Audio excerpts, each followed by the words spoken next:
玉里的西瓜田伫要到采收期咯，农民发现竟然有青豆丁来食西瓜叶。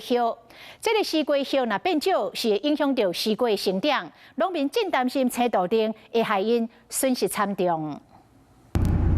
农民驶货车准备驶去到西瓜田买西瓜，雄雄看到一个物件伫咧顶动，我惊看竟然是一只大约1公尺长的青豆丁。你怎么跑来我们西瓜园旁边了？到底，年轻人，人闹！青豆丁惊一个软脚，赶紧走去到田内底。农民除了钓青囝，嘛真烦恼，因为破坏西瓜。当然也会担心，也会害怕哦，因为毕竟这个外来种风评非常的不好。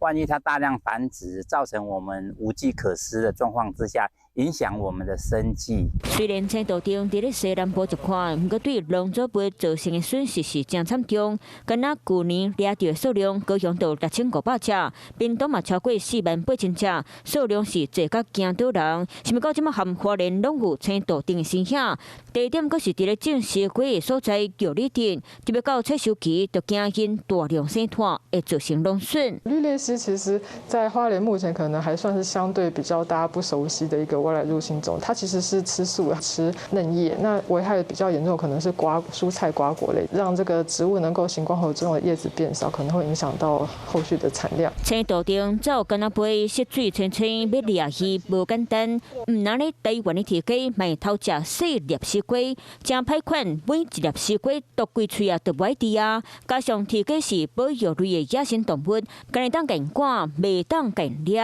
彩带或者是用亮片，或者是一些声光的驱鸟器。虽然有设黑色的防护网啊，不过铁鸡会飞哦，农民嘛足惊青豆丁进来，所以爱加强顺产水。